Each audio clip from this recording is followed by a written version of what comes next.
Hey, welcome to the Oracle Popus channel. Let's talk about something that I had a realization about. The other day, I was in meditation and I had a deep revelation about something.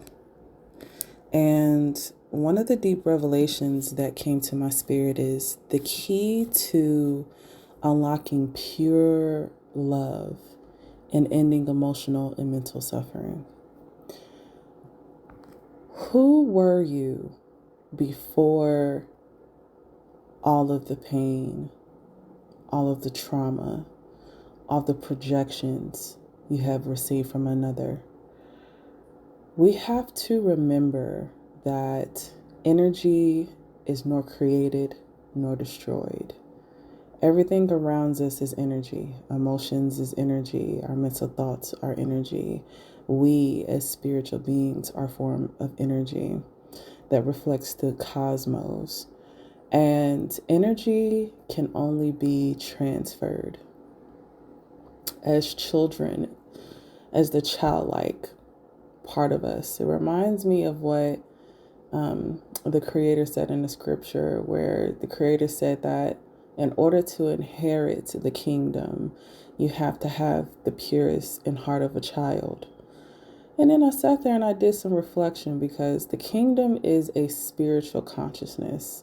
The kingdom is heaven, but hell is the state of mind. Hell comes from the place of grief, sorrows, traumas, and all those dark aspects that as humans we have experienced here on this earth. And in order for us to release, to get to the kingdom, is releasing the emotional, mental suffering. But how do you do that? And so Spirit in the meditation was taking me back towards this energy of everyone at one point of their lives, in their most childlike state, all was created from a place of pure innocence. Before you were tainted by others, who were you before other people's projections? Who were you before your pain, before your trauma? And most people have a hard time getting back to that childlike form because they never had the chance to experience it. But it's making me realize, when we come into this realm through the womb, when they try to say through scriptures, everyone is born in sin. We're not talking about sin from a religious concept here. Let's talk about the Hebraic understanding of sin. When we talk about sin from the Hebraic principle of sin, it means to incur guilt, or someone who includes being willful to go against what one knows is right and accidentally going against the divine order of things. And when we go by what is against the divine order, it means that something within you, when you came into this realm, in this human experience and consciousness, you forgot who you were. And the objective is to get back into alignment with divine order within yourself, to go back to the purest part of who you are from the cosmos before you were manifested in this corporal body here. The test that all of us go through when we decided to come back into this earth realm incarnated, the goal is to find who we truly are again, to go back to that childlike, pure innocence of our soul, who we truly are. And the world and what the world brings through other people, places, and things are all teachers in curing pain and suffering onto us, to teach us to find who we are again. It almost seems like it's backwards. You know, the incure energy of projected guilt. This is one of the reasons why sin represents incurring guilt. It means that guilt and trauma has been projected onto you as a test to see, are you still going to let go? Are you still going to forgive? Are you still going to stay in the purest part of form of who you truly are? And one of the things that Spirit made me realize is that a lot of us as people always feel something is missing. no matter what you do in your life, until you get to the darkest aspects of yourself, where that pain is the teacher. The pain made me realize that the pain is only an illusion. It sits there and tests us to go like, you're not this, you're not that. And there's something in your soul until you awaken to say, no, that's not me. What's missing is me finding me again before I was here, finding my home, who I am outside of all of this that's going on in the forefront of my consciousness, right? So after deep meditation, I realized that you have to come to this self-concept that every person who have hurt you and have created trauma is not your pain or your trauma. Let me say that again. Every person who have hurt you and have created trauma is not your pain and trauma. We have been manipulated to internalize other people's projections of pain and trauma as our own, which has suppressed our innocence and purest form of our inner child. When we no longer internalize the darkest parts of ourselves as our own, that is when we find our higher selves again, when we can fully merge into ourselves as wholeness. The dark aspects of the trauma projected onto us was the test. It taught us lessons to get closer and closer to finding us again. Why? Because pain teaches you the capacity of love, not to close it off. And we actually fail the test every time we allowed a certain pain or trauma to suppress who we truly are. We keep running from love, which is us. So we keep running from us over and over again into this cycle of pain being projected. It's a constant mirror of consciousness saying, hey, you are not these things until you understand it's not true.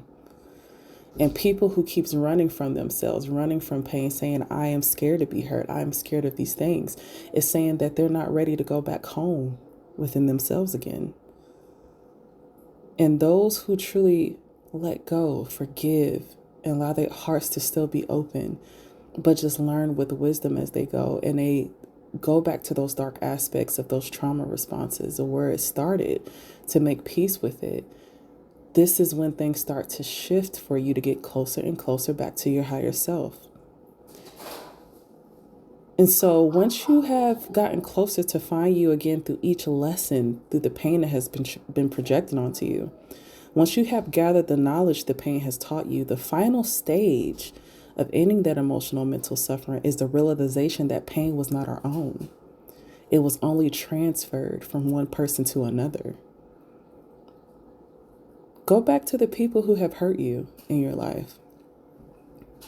Did you not think that that was the pain of their own that they projected because they didn't have the wisdom to go within and make peace with what happened with them, to let it go?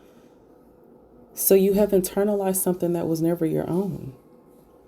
Only then, after you have this realization that the pain is not your own, you can truly let go of mental and emotional suffering. The light, the awareness brings the conscious awareness when no longer afraid of the dark aspects we have internalized.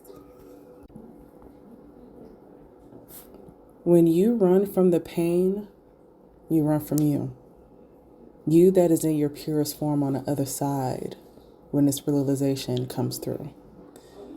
And so when that happens, this is when you find true inner peace and love of self. And I find this interesting because it was just like, I was like, wow.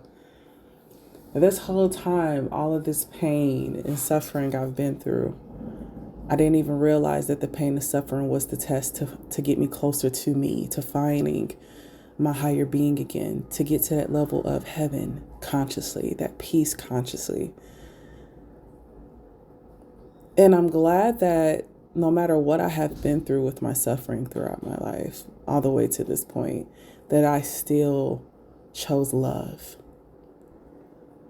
And so you see, like, a lot of people who's out here in pain, who criticizes, who gets easily emotionally triggered, there's something in you that's not making peace with something as an sense of acceptance. You have to remember, outside of all of this human corporal things that's going on in this earth realm, that it doesn't matter on the other side spiritually. There's peace on the other side spiritually. Your higher self. And I remember when I finally had that realization, I seen my higher self and I gave her a hug. And I felt whole again. And she said, "I'm so happy to finally see you. I've been waiting on you this whole time." And I sense that this is the same for everyone else that would get to this level of realization when it comes to pain. A lot of the times, the oppositional forces is what teaches us to push through those oppositional forces to get us through to the other side of what is true reward. And a lot of people who keep running from their pain and trauma, not even their pain, but the pain and trauma that's been projected, they're losing out on opportunities to find inner peace within them. So then they keep looking for it for other people. They keep trying to find people to fill that void. And no one's ever going to do that. And so a lot of us who had sat there and had that feeling of something's missing. If you keep feeling like something keep making you feel like, even if you had everything you ever wanted in your life and something subconsciously still say something is missing, it's because it's you. It's because you haven't reached that level of home within yourself yet. And that's okay. But this is something I wanted to share because this is the realization that I feel like the collective is moving towards, especially since we're ascending to the fourth dimension, to the mental planes. And we are in the age of enlightenment and truth. And not only that, but we're also ascending to a higher level frequency of love. And we don't have to suffer. You don't have to emotionally, mentally suffer. And I know consciously, you feel that, oh, gotta take the bad with the good. But the bad is not bad. The only challenge is to teach you to get closer to you, to find you again. And then only then you'll find peace, and no one can tell you who you are anymore. No matter what people say with their projections, it will no longer affect you because you found you. And you realize people's projections of what they think you are has nothing to do with you. It has to do with them. You start to become more of a karmic mirror and an energetic trigger for people when you start to find true inner peace within you, because your inner light starts to shine through.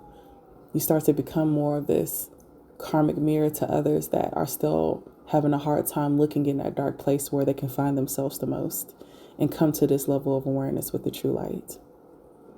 So do not be afraid to be the light. Do not be afraid to be the trigger for others.